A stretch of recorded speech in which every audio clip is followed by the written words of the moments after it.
kind of talk about, of course, some of the things we'll get into today. Like I said, I'm going to talk about mostly industrialization, which really starts between the 18th and the 19th centuries in Europe. Of course, it spreads to the Americas, the rest of the world over time. We'll get into briefly talk about the rise of socialism, because that does start in the 1800s.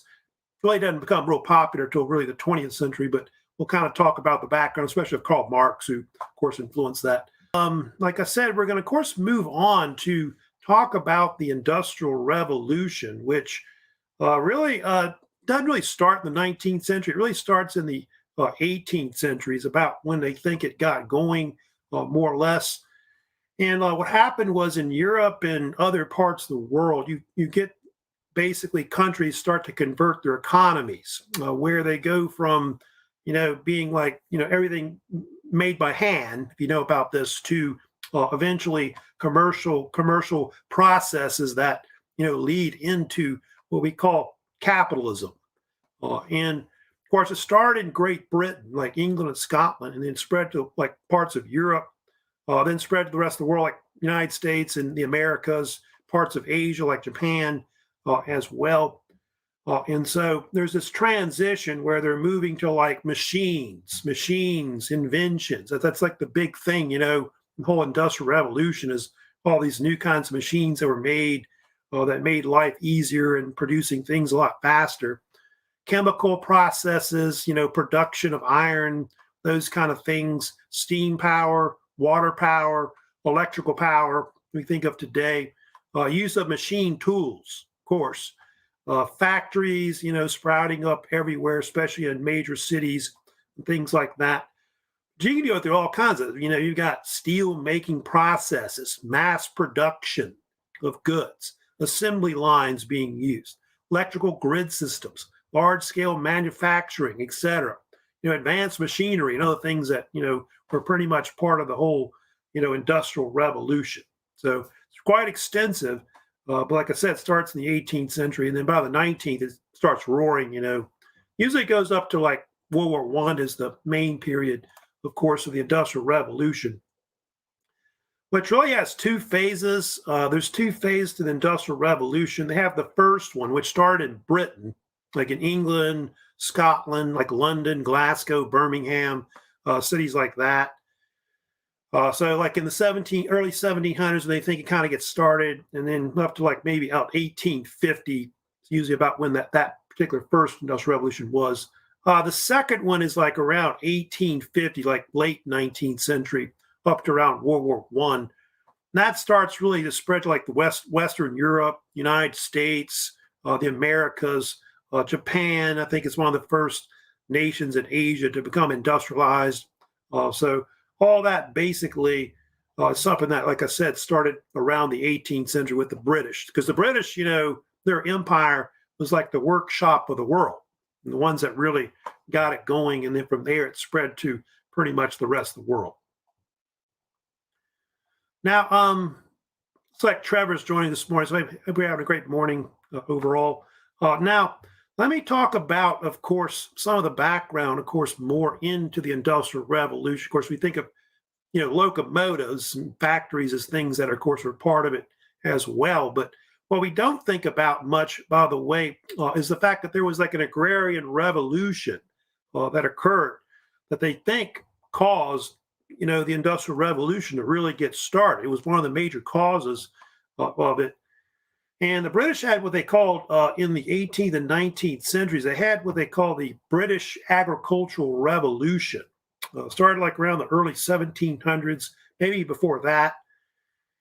And it's a major cause of why industrialization began like in England and Scotland and all that. And they had this thing that started in around the 17th century that was known as the enclosure movement, where what happened in England, especially, they went away from the open field system, which had been around, going back to medieval times, Middle Ages.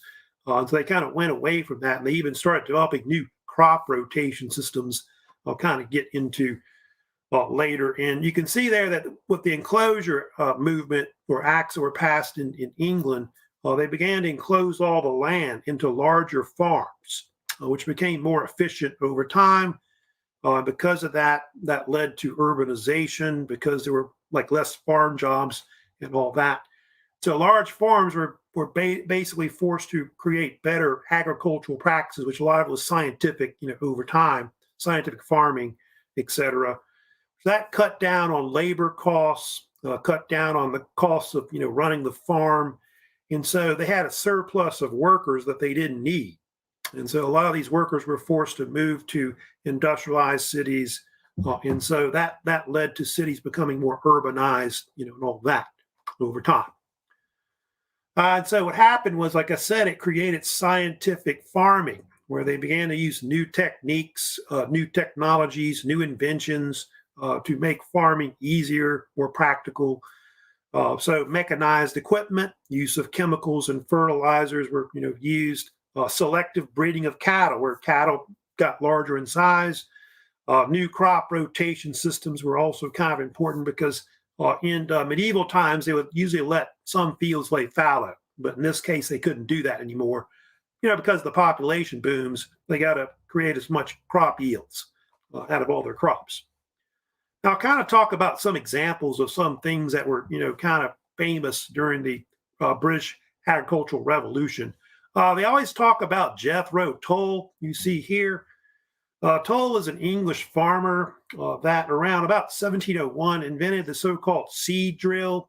The seed drill was a type of mechanical machine that could plant, crops, like seed crops, basically, which would hook up to, I guess, to horses. And so that made farming a lot more practical. And so they think Jethro Tull was one of the first that really, I guess, one of the early fathers of agricultural, reforms that were, created throughout at that time in Britain. And I think now, if you know about it, it's now famous for like a band that's called like a rock band you may have heard of called Jethro Tull. They got a bunch of famous songs, Locomotive Breath or whatever, which they have like a flute in their music and all that. But that's the real Jethro Tull. But Jethro Tull is actually a man originally, like a person, believe it or not. Now, other things too. Here's kind of an image of Jethro Tull on the left. So it is, he is always really a person, Jethro Tull, and that's kind of like the machine that, of course, that he used. He also invented like a type of mechanical hoe. I think a few years later, they developed, which I guess was included with that. So it's kind of some inventions like that were starting to come about, and later they'll get more advanced, as they go into the 1800s and all that. They also got the Norfolk course system, four-course system that's very famous as well, that the British invented for farming. And it's a type of crop rotation system where they use like nitrogen-rich type crops that could replenish the soil. And I think turnips, if you know about this, was one of the first things they came up with, which was a kind of a nitrogen-rich type crop, which they could feed to cattle. And this man named Charles Townsend was the one who kind of popularized the idea so much that everybody called him Turnip Townsend. You know about this. And this started like around the late 1600s. And you can see how they would do it. They would have like two primary crops, like wheat and barley, you see in the green areas. And then those kind of purple-blue areas, they had turnips or clover or ryegrass and things like that, which they could feed to cattle or sheep. And then the manure would help to, refertilize the soil. So that's basically the idea of what the whole, system was about. And so Charles Townsend was the one that kind of popularized the idea. So he's kind of well known. There is kind of more of a larger picture of him, but they use these so-called fodder crops. And I think other crops, like I think peanuts have been used. I want to say maybe sweet potatoes and other things like that have also been used, etc. Now, other famous things, of course, you have like mechanical stuff being invented. I kind of go over to America and talk about that also as well. Yeah, you got John Deere, who I think you may have heard of. That's also very famous. He was a farm equipment manufacturer by the 1800s. So he helped to kind of start mass producing like plows, which start like in Asia and Europe a long time ago. I think the Chinese invented the plow a long time ago, if you know about that. I guess in Europe they advanced it, etc. And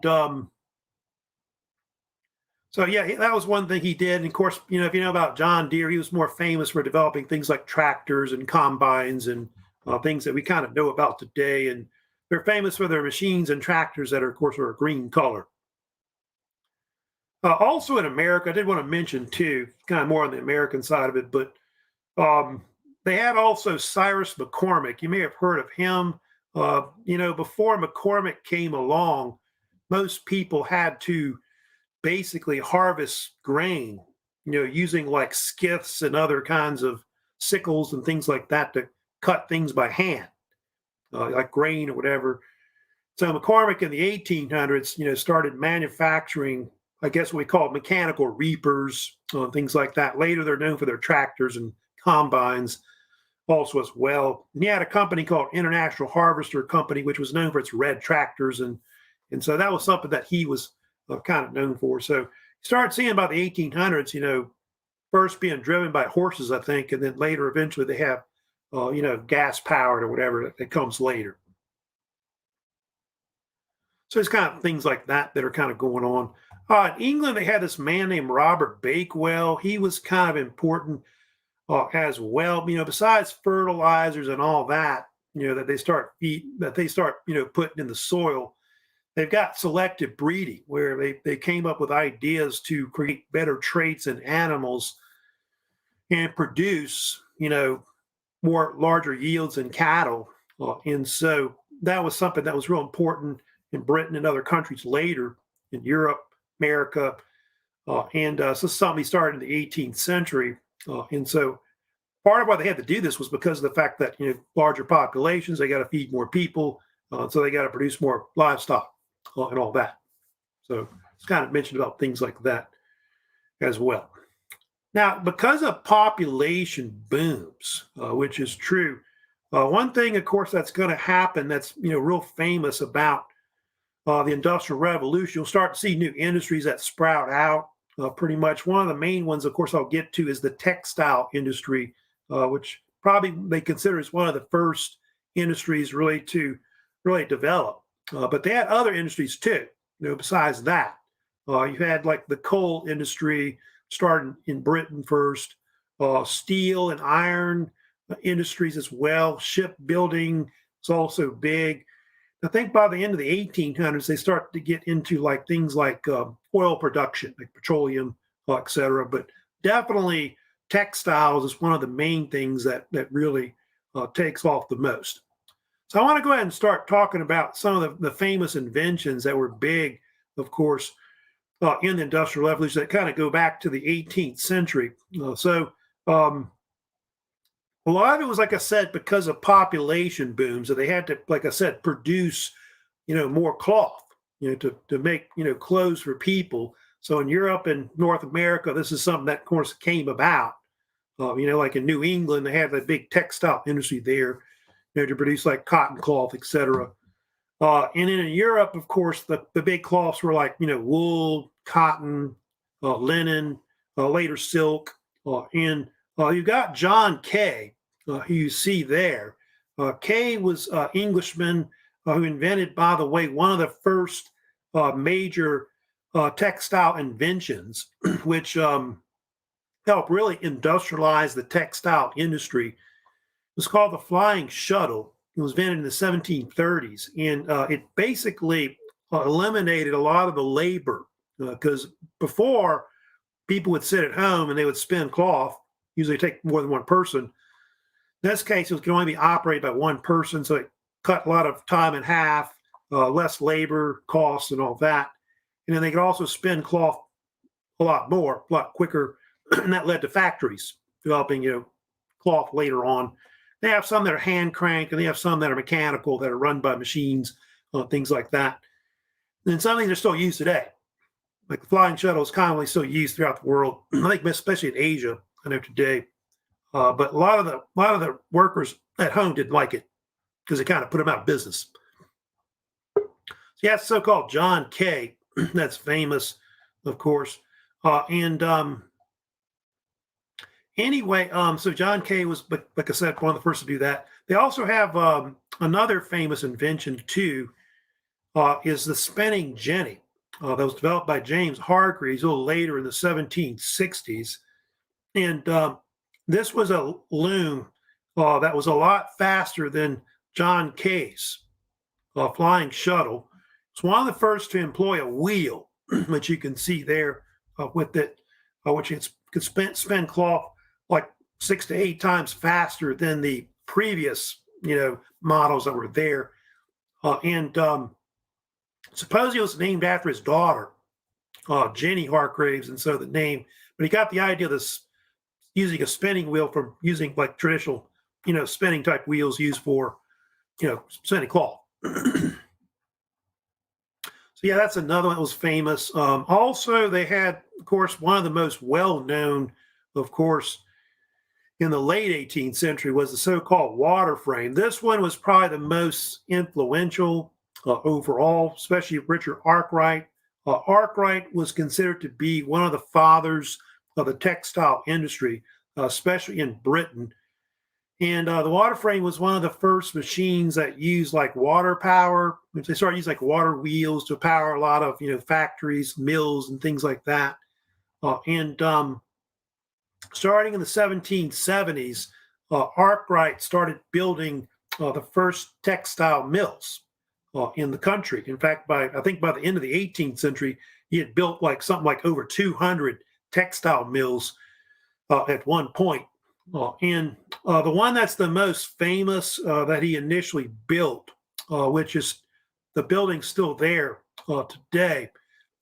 It's in Derbyshire, England, built in the late 18th century, Derwent Valley Mills, it was called. And so most of these textile mills were built near bodies of water, like rivers, whatever, so they could basically run their turbines, I guess, to power them. And so the use of water wheels, is used quite often. Still kind of used today, I think, somewhat. And sometimes you'll see some of these old mills that are like a sawmill or a grain mill that sometimes use them still today. But use of water wheels go back to like ancient times. They've been around, but I think they really didn't take off until like the 18th, 19th century, being used a lot with factories and things like that. Also, they had other ones that were kind of famous. There was one that was called, you may have heard of, the so-called spinning mule. That was invented in the late 18th century. That was a popular machine that spun mostly textile fibers like cotton into yarn. It was actually one of the most popular type of loom or textile machine that did cloth, basically, 18th to the 20th centuries. And a lot of these, of course, spread not just in Europe, but America and the rest of the world and all that. So that was one that was popular. I think it was called a spinning mule because it was kind of like this hybrid of other inventions that had been done before, like the spinning jenny and the water frame, etc. And so you get different versions of these machines that start coming out that are kind of popular. There's one machine which still around today, pretty much the most efficient one that was ever invented, which was developed by Edmund Cartwright in the late 18th century, the so-called power loom. The power loom was a type of weaver that basically was first run on steam power, and then they started running obviously on electrical power today. Like I said, it's still used today up to the 20th and into the 21st century. So it's pretty much the main kind of machines they have now that are still around, and the most efficient pretty much overall. So those are kind of some of the different machines that are kind of well known that kind of help to advance, the textile industry and all that. Now, they also got the cotton gin, which you may have heard about, which they did talk about in a little short video about that. That was considered one of the most famous textile inventions, of course, in the whole Industrial Revolution, invented in the late 18th century by Eli Whitney, who was American. And this invention, of course, helped propel, about it, the whole cotton industry, because prior to this, they couldn't produce cotton because it was very difficult to get the seed out of the cotton boll. I think back in the 1790s, they were only able to produce like something like 9,000 bales of cotton in the United States because of the fact it was so painstaking to try to remove the seed. And so he invents this machine that can basically mechanically remove the seed from the cotton. And so by the 1830s, they're producing like 1 million bales, just to kind of give you an idea about how that changed everything in the United States. And so in New England, that boomed the whole textile industry there. But in the South, they built a lot of plantations with, slave labor, African slave labor, to help produce cotton, et cetera. And so they think that was one of the causes later of the American Civil War. That's, of course, later, but cotton gin is kind of a legacy, in the United States today. All right, so I'm going to, of course, move on. And looks like Kayla's joining us this morning, so if you're having a great time out there overall. Now, also another I want to talk about some of the big inventions that happened, especially in the first Industrial Revolution. The biggest invention really that came about, which happened in the 18th century, was the so-called Watt steam engine. The so-called steam engine is really considered to be the most famous invention of all of the Industrial Revolution, especially 1700s when it was invented. I think it was first invented like close to about 1712. And the steam engine was originally a type of invention that was used in coal mines because when they were coal mining, they would have water that would accumulate on the bottom. They had to figure a way to get it out of the mine shaft. And so they would convert water to steam to basically remove the water.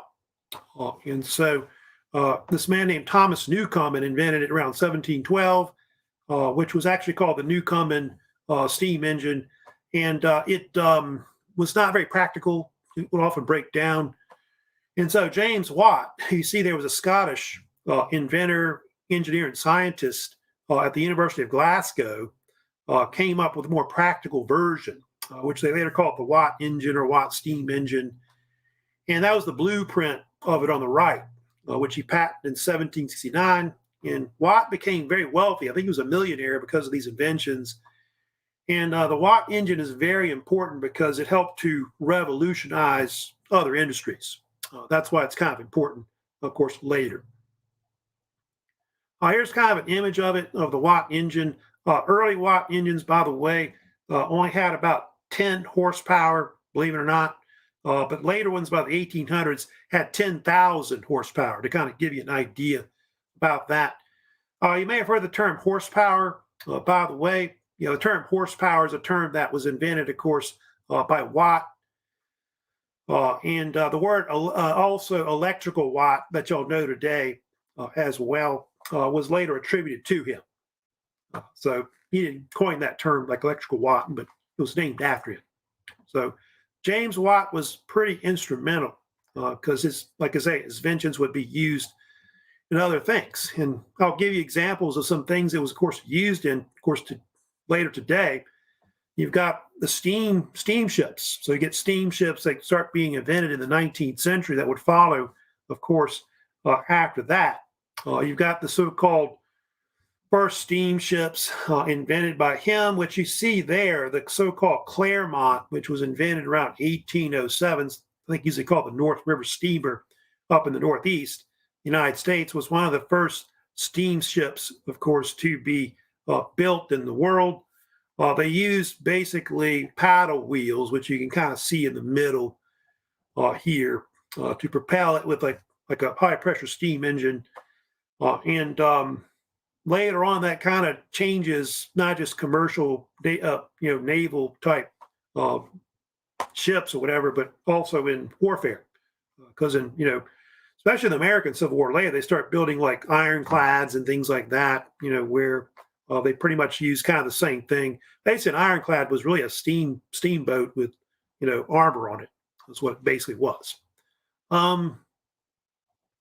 Oh, yeah, there's one thing that Fulton is very famous for. He did invent one of the first submarines, which in those days, in the 1800s, they called it submersible.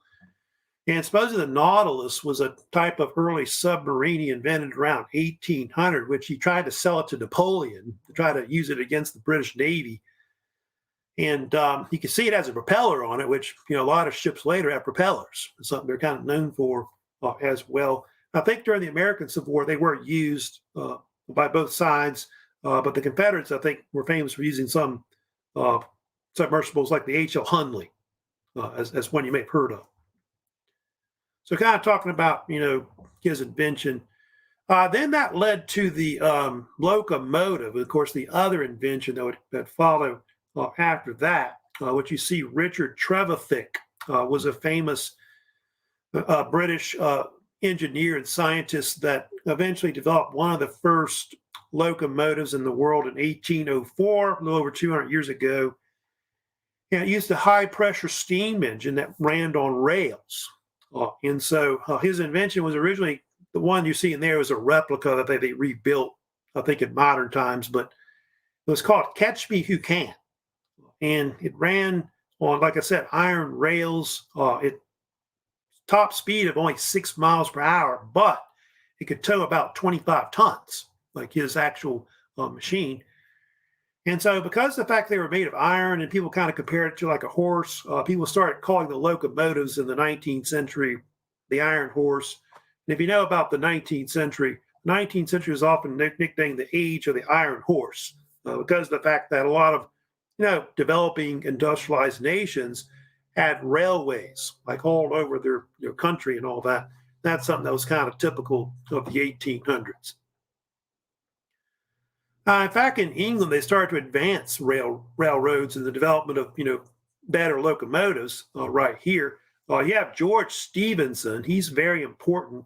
He's considered to be the so-called father of the railways because of the fact that he built one of the first railroads in the world, which, by the way, was the Liverpool-Manchester Railway that was completed in 1830 that linked up two cities, mostly in the more southern part of England. And so he's kind of important in being like one of the early engineers and inventors of railroads at the time overall. And he's famous for inventing what they call the standard gauge rail, which you see in this image right here. The standard gauge rail, also called the Stephenson gauge, set the tracks at about 4 feet, 8.5 inches wide, which if you want the millimeters, it's 1,435 millimeters, basically. Part of why they did that was because the locomotives he built, that was the width of the actual wheels on it that matched up with it. That's why it ended up being that way. But there's different versions of that. They have all kinds of different types of rails throughout the world. I think the other one that's kind of famous is the narrow type gauge, which you see is like 2-3 feet wide, roughly. And they have some even that are wider, like the broad gauge. But majority of, I think 2/3 or more of railroads in the world use the standard gauge. It's pretty much the standard one used throughout the world and all that. Also, he had this son, I did want to mention, whose name was Robert Stephenson, who was involved in manufacturing locomotives. And there was one he invented called the Rocket, which he built in 1829, which you're seeing an image of the Rocket right here. And they say that was one of the most advanced locomotives built in the early 1800s in Britain. They think it influenced other locomotives later. So it's like the prototype that influenced all the future ones that'll come about later. They're often called steam locomotives, of course, as you know. They run typically on coal, or I guess wood, possibly too. All right. Now, I did want to talk about another famous inventor who's pretty important as well. That is Henry Bessemer. He's a famous steel manufacturer in England. He was one of the first to cheaply mass produce steel because, eventually they go from iron to steel rails and other things like that throughout the world. And he invented something called the Bessemer process. The Bessemer process is a type of process where they use these huge furnaces to take molten pig iron and convert it into like carbonized steel. They use what they call oxidation, where they burn out impurities that are in it. And they use these huge furnaces, which I kind of show you one right here, where they could then pour out the steel and make whatever they want out of it.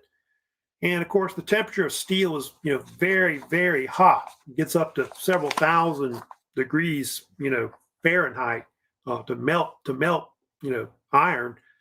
And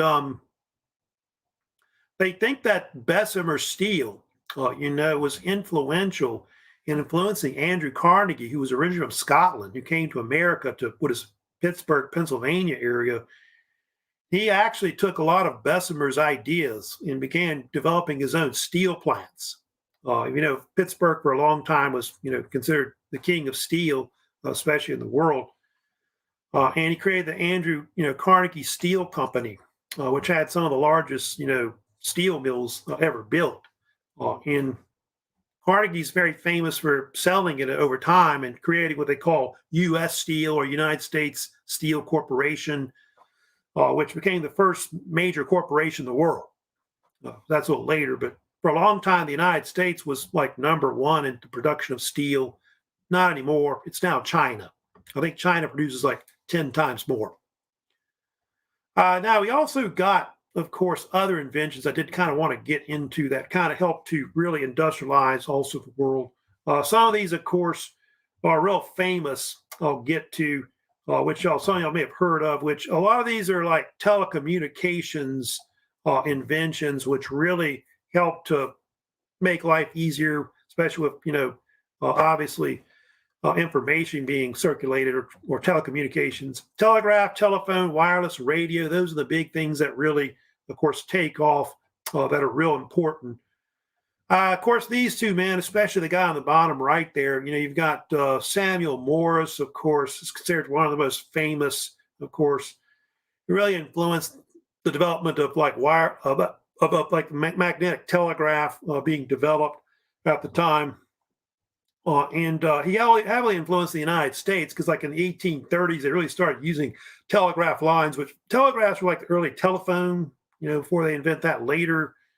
And 1844, famous date, May 24th, Morse, of course, famously sent the first telegraph message, which was "What hath got wrought," of course, which I think from the Bible. And so after that, telegraph started being used in America, the rest of the world.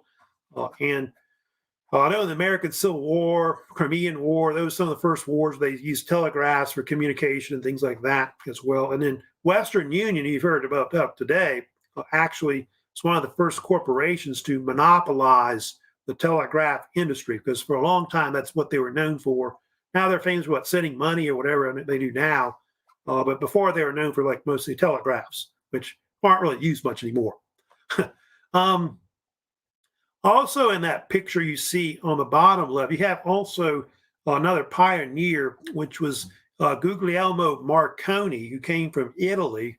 He migrated to the United States. In the 1890s, he was famous for helping to, popularize and develop wireless telegraph. Also later popularized what they call radio, because he figured out they could send radio waves and develop telecommunications from that. And so he had his own company that did that, which was called the Marconi Wireless Telephone Company. And you could send messages to people, things like that. And so if you sent somebody a message, it was called a Marconigram. That's what it was called. And so that enabled also like ships to send messages at sea, like from ship to ship or ship to shore. I think they say the Titanic, when it sank in 1912, was one of the first ships to send out like a message to another ship to try to get help, like an SOS before it sank and all that. So I guess they sent Marconigrams or whatever. But that's something that kind of later becomes popular, especially the invention of radio, which takes off in the early 1900s. Now, I did want to mention briefly about Tesla, Nikola Tesla. He's kind of a famous inventor that's kind of around the same time, late 19th, early 20th century. Tesla was actually Serbian American, came from like what is like Austria-Hungary. And he first came to America and tried to work with Thomas Edison, who he kind of butted heads with, if you know about this. And he met another man named George Westinghouse. And Tesla was very influential in developing a lot of our electrical supply. If you know about that, electrical lines and things, big power lines and stuff like that. And Tesla was the one that popularized the use of using what they call alternating current, or AC, over what they call direct current, which Edison favored, by the way. That was one of the things they butted heads about. I think Tesla thought that alternating current was more safer, which it is. I think the only thing they use direct current anymore is on the electric chair, believe it or not. But anyway, it did create the so-called current wars you may have heard about. They were big in the late 19th century, but eventually Westinghouse and Tesla won out. And so that's why they use alternating current instead of DC, of course, today. So that's kind of what I mentioned about Tesla. They got, of course, cars named after now called Teslas. Then, of course, you've got Alexander Graham Bell, who originally came from England. He went to, I think, Canada, and then eventually to the United States, where he lived in Philadelphia, Pennsylvania. Alexander Graham Bell was very famous, of course, for developing the Bell Telephone Company, which, of course, invented some of the first telephones in the world, which he helped patent in 1876, because Bell would eventually monopolize it and all that. There's a very famous story where in 1876, Bell had the first telephone conversation. It's kind of funny, but believe it or not, it was at one point, they were the only ones that had phones, was two guys. Bell and his assistant, Mr. Watson was his name, and they were in their laboratory, and apparently Bell spilled some acid on himself, and he got on the phone and talked to Mr. Watson and said, "Mr. Watson, I need you," because he had burned himself. And so Mr. Watson heard him and came to the room to help him. And so that was the first conversation they ever had. So yeah, and I think they say that Bell actually was trying to create the telephone to actually help deaf kids so they could hear, like in class, like in school. That was initially why he invented it, but he figured out they could use it for telecommunications. Probably the most famous invention of that 19th century was probably the telephone. Maybe that and the light bulb. There's a lot of famous inventions of the 1800s. Now, I did want to talk about the Wright brothers a little bit. They're also famous as well. More like into the end of the Industrial Revolution. The airplane was something that was big at the end of the Second Industrial Revolution. In Europe, they had been trying to develop gliders and airplanes, which were not successful. You know about this. And eventually, these two brothers named Orville and Wilbur Wright, of course, invented one of the first airplanes, which was flown in 1903. They're, of course, the two famous brothers that are there. They practically became household names, if you know about that. Of course, in America and also later in Europe as well, they were very famous. And so, like I said, in 1903, December 1903, they flew the first airplane, which, by the way, was called the Wright Flyer. That's what they called it. And it flew off the ground for just a short time, but they were able to get it in the air.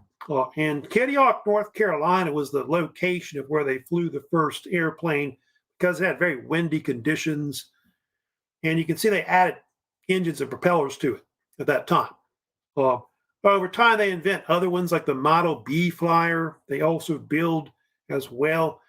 And what's funny is the United States military didn't want to buy it. So they went to Europe and sold it. And so the Europeans ended up, I think, with the first airplanes and all that. You know about that because of the Wright brothers, et cetera. I think they even tried to sell some planes to Pancho Villa down in Mexico, believe it or not. Now, of course, another big invention, was the automobile that came along. The automobile, if you know about it, was first mass-produced or first built by the actual Germans, like Mercedes-Benz in Germany built the first automobiles in the late 19th century.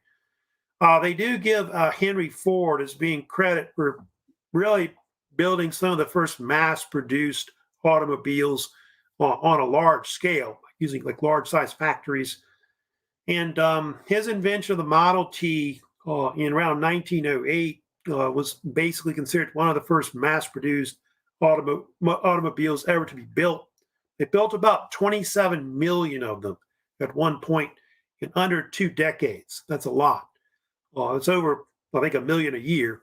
And they were called the Tin Lizzie because they were kind of like this, almost like a tin can on wheels. And you could buy it for under $1,000. And at first, when he mass produced them, they were all like painted black because, back in those days, they didn't care about what the color was because they just wanted to worry about it not rusting, that kind of thing. But the one thing that he is very famous for, Henry Ford, he was one of the first companies to use like large size assembly lines where workers would basically build a part of the car. So they wouldn't, like a worker wouldn't build the whole car. He would only build like a part of it, like put the wheel on, do some of the interior, paint the car, whatever. Each worker had a certain job they would do in the construction of the car. Kind of like today, they use a lot of machines, today now to build cars.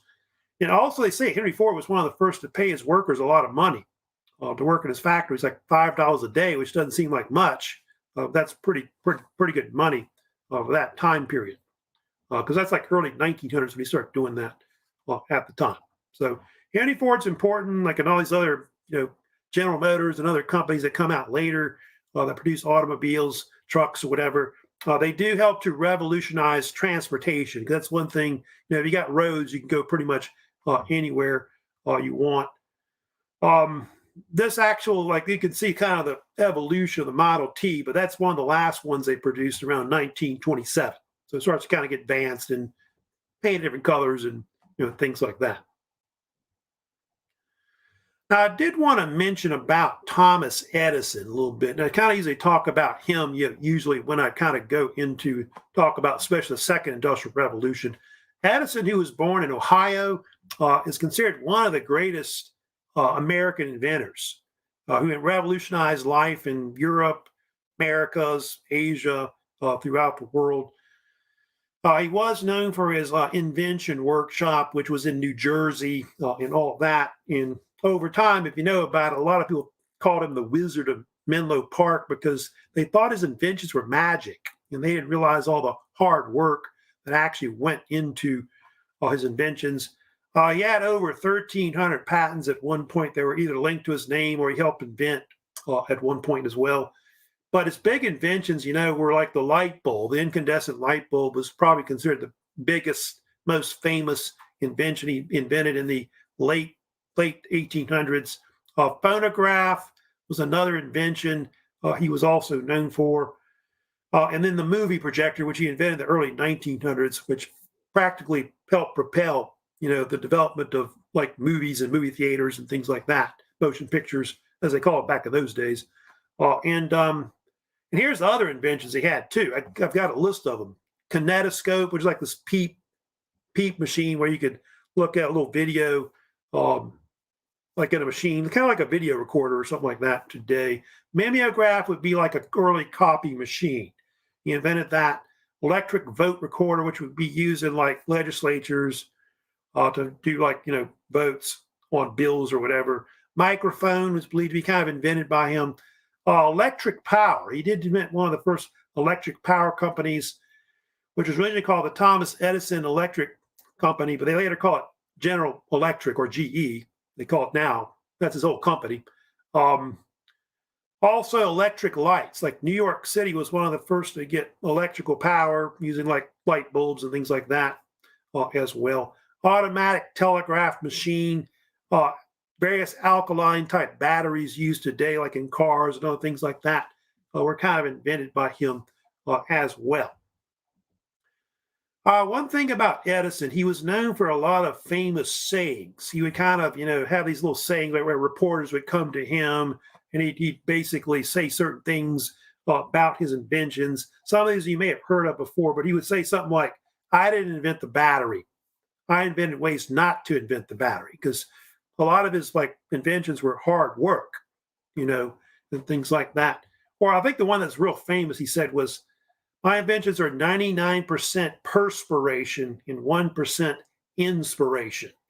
But like a lot of hard work when it wasn't magic, like people think, or I have not failed. I just found 10,000 ways that won't work. So he'd make all these inventions, and there's a lot of cases where a lot of times they didn't work, when he first made them.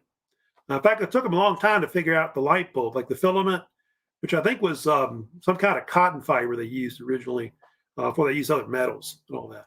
So anyway, let me kind of move on.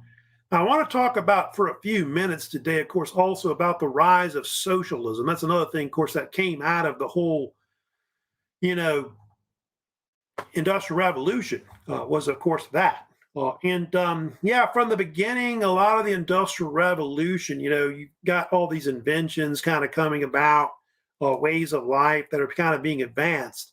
But a lot of the workers, their lives are not. Like their wages are not increasing. They're living in impoverished lifestyles. There's no good conditions. Like the working conditions are real poor that they have.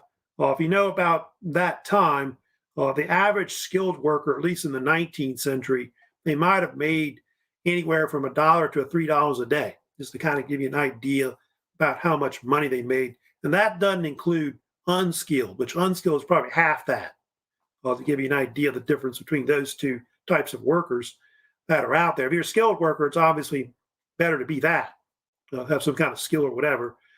No health insurance, no workers' comps, no kind of benefits or anything like that. So if you get ill or whatever on the job, they basically just fire you and replace you with somebody else. You're just a cog in the machine, pretty much.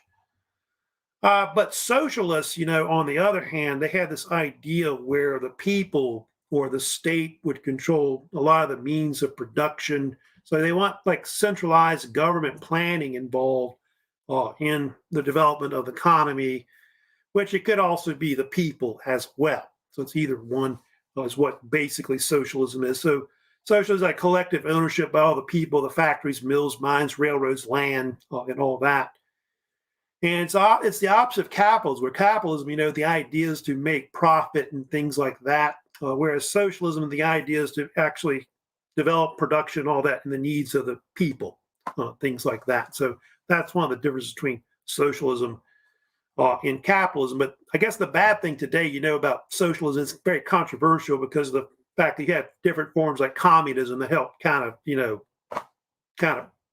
blow that away. But there were different kinds of socialists. I mean, you have all kinds. You got the Marxists and all that.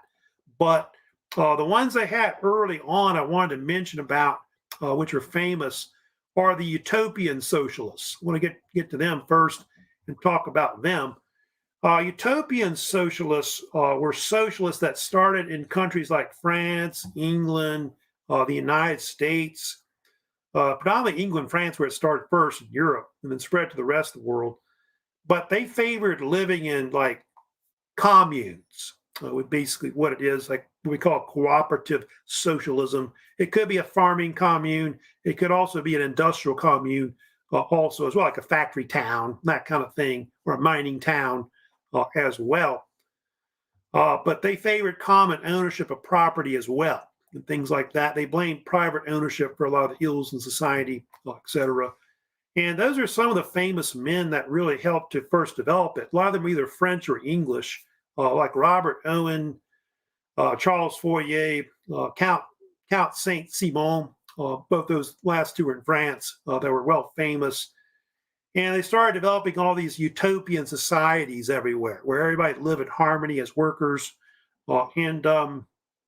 These are some examples I think that were famous. I know those are mostly in America. I know like New Harmony, Brook Farm, Oneida. Those are some that were kind of based off of these utopian societies, kind of like the Amish or whatever. But some of these were like industrial towns. Like New Harmony was an industrial town, in Indiana. That was well known.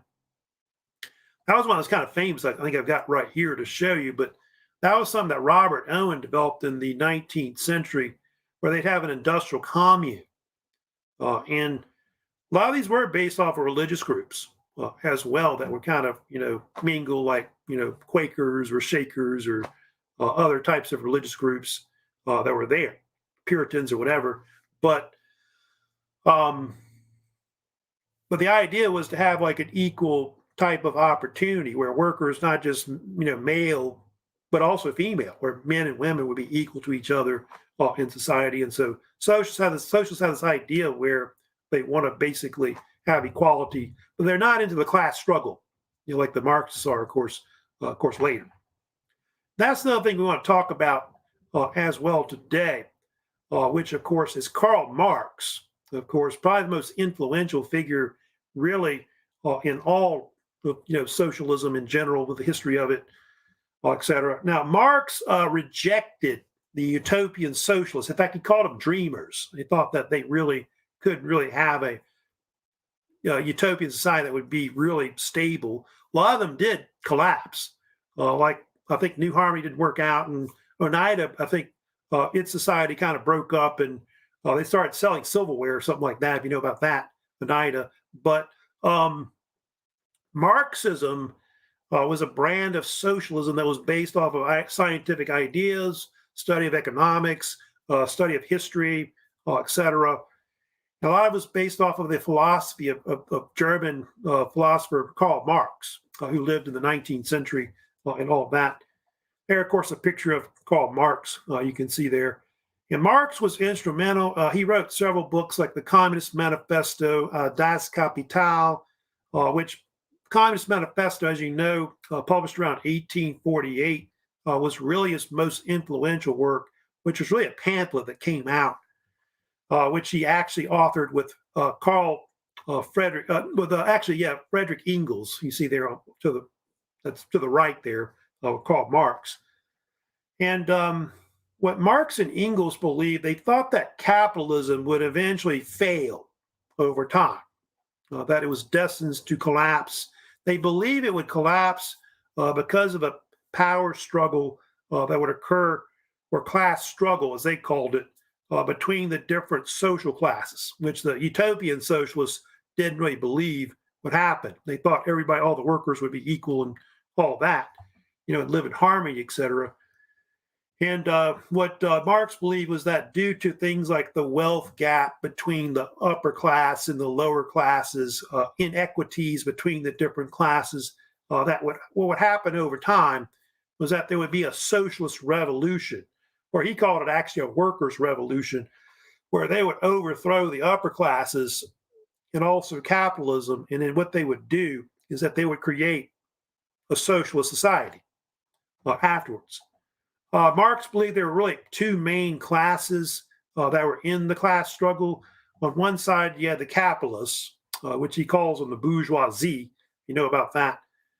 And these are the ones that control all the capital, all the factories. They invest in all the industries. They have most of the wealth in general. These are the ones that own all the factories and things like that we talked about, or like Andrew Carnegie and all these other captains of industry, etc. Then you have the workers, what he called proletariat. These are the ones that work for wages and salaries, of course, under these industries as a whole. So, but Marx had this envision that what would happen over time was that they would go from a capitalist to a socialist society, and then one to one that's communism, which communism would be like a classless, stateless society where you don't have any money. And things like that, everybody's equal, all that kind of thing, which I think was more of a dream, more than anything, because that never really happened, at least that form of socialism anyway. But they did have different forms later that kind of become popular I did want to talk about, which don't really take off until like the early 20th century. You do have like the Soviet Union later that forms. Soviet Union was one of the first socialist states that we kind of be based off of some ideas of Marx, but they were also influenced by Vladimir Lenin, who's a famous socialist and politician in Russia. And their brand of socialism was often called Marxism-Leninism, which people later call it communism. As you know, what they called it. CCCP, of course, one of the first countries, or USSR, of course, that did that. And communism was more totalitarian, where it was ruled by these dictators like Vladimir Lenin and Joseph Stalin, which was really run through like political repression. If you didn't agree with the system, they put you in prison, or they killed you, or you were forced to leave. And so under communism, the entire state is socialist. Like everything from top down is all socialist, pretty much. It's all one party state. So there's no other political parties that there can be. They can only be communist or whatever. And so a lot of these are so-called socialist republics, as they call them, which you still see today. In China, I think is some of the main ones. Vietnam, Cuba, those some states that still have that kind of economy and political aspect. They later have also like in China, they have like the People's Republic of China, founded in 1949. They have what they call Maoism, which was like also a kind of a variation of communism that became popular, which especially involved like the Chinese peasants and things like that. That was developed by Mao Zedong, who was the founder of course, the communist China that we know today. That's still around. That China is now becoming more capitalist. You really look at it, but politically, they're still, run by the communists overall. Now they do have like other types of socialism that are they pretty much people rejected that through the Cold War and all that that happened after World War II. Social democracy that really becomes the brand of socialism that's more popular throughout, especially Europe and all that. And that's kind of what they're kind of going to, I think, in some of these, I guess, communist countries today. And that's where they have like a market economy that's based on socialist ideas, but it's more fair. And so that's something that you see more or less. You have also what they call democratic socialism, which is like the political aspect of it as well. That's still around. And in the United States, parts of Europe, we have what they call welfare capitalism, I think is what we have today. If you look at it, we have some forms of socialism, as you know, which a lot of it's mostly like social welfare programs, like, Social Security, Medicare, pensions, and other things like that we have. They have this in Europe as well. Britain, I think, is more like that also. But that's kind of the capitalism that mostly we've gone to instead of pure capitalism, I think, more or less. But still pretty much market-run economy, stock markets, and things like that today. A lot of people don't like socialism still today in the United States. It's still kind of an unpopular idea. I know they're trying to push those kind of ideas in the United States, but people really don't really like it still today. But anyway, kind of just talk about some background on the rise of socialism. Socialism will not be really popular until really the 20th century, but it really takes off, as you know. But next week I'm going to move on to talk. I'll talk more about the 19th century. I haven't really talked about the rise of nationalism, also imperialism. Those are major issues that really lead into World War One. So I'm gonna kind of start talking about the World War One era, which will kind of first go into like the causes of it and all of that. But that's going to, of course, be my last lecture, of course, for that second exam that we have. So remind you before you go today, don't forget, I did post the new second exam, which will be on the French Revolution, Age of Napoleon, and also some of that 19th century stuff I did, of course, up to socialism as well. Also, there's some other quizzes out. The British quiz is going to expire tonight. I do have that other quiz, of course, I do have that's on the Scientific Revolution, Age of Enlightenment. And I think I did give you that bonus quiz, too, on Devil's Island.